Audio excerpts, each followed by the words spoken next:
Masih. Ini primary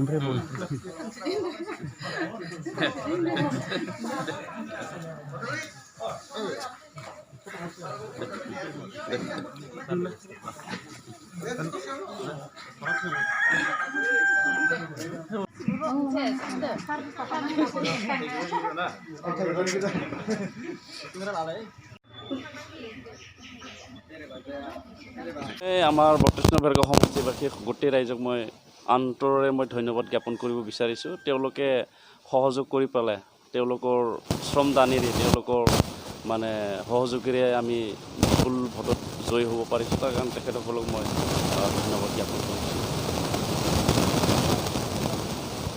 আমাৰ ৩২ নং বৰ'খ সমষ্টিত যেনেকুৱা মানে সমস্যাবিলাক আছে, প্ৰথম কাম বুলি ক'বলৈ চবেই প্ৰথমে হয়।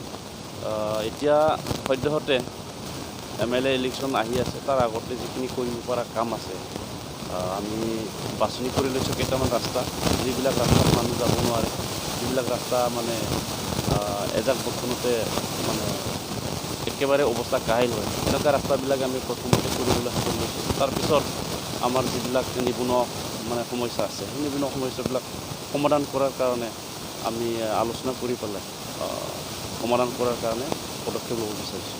বৰ্তমানলৈকে দলীয় সিদ্ধান্ত মতে, আমাৰ চৰকাৰৰ সিদ্ধান্ত মতে ৩২ নং বৰ'খ সমষ্টি যিহেতু চাব ডিভিজনেল হেডকোৱাৰ্টাৰ সমষ্টি, সেই হিচাপে EMৰ কাৰণে সিদ্ধান্ত হৈ আছে, মাত্ৰ অফিচিয়েলি এনাউন্সমেণ্টটো বাকী আছে। গতিকে মই নিজে একেবাৰে কোৱালিফাইড বুলি মই ক'ব বিচৰা নাই, যিহেতু চাব ডিভিজনেল হেডকোৱাৰ্টাৰ সমষ্টি আৰু সেই সমষ্টিখন উন্নয়ন কৰিবৰ কাৰণে, চাব ডিভিজনখন উন্নয়ন কৰিবৰ কাৰণে যিহেতু ইয়াত এক্সিকিউটিভ মেম্বাৰ অৰ্থাৎ EMৰ প্ৰয়োজন, সেই হিচাপে তেওঁলোকে এইবাৰ মানে ৩২ নং বৰ'খ সমষ্টিৰ প্ৰাৰ্থীজনক বা মোক EM দিবৰ কাৰণে সিদ্ধান্ত লৈছে।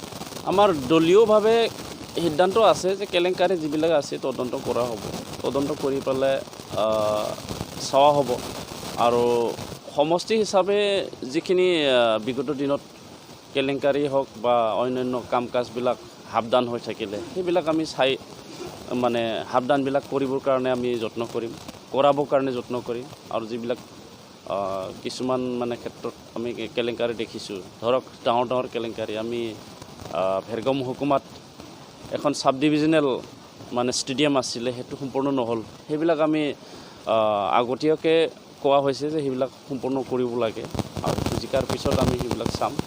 ক'ত পানী যোগানৰ কাৰণে আঁচনিবিলাকৰ বিফল হৈ আছে বা সাৱধান হৈ আছে, এইবিলাক তদন্ত কৰি পেলাই এইবিলাক ফুলফিল কৰিবৰ কাৰণে আমি প্ৰচেষ্টা কৰিম।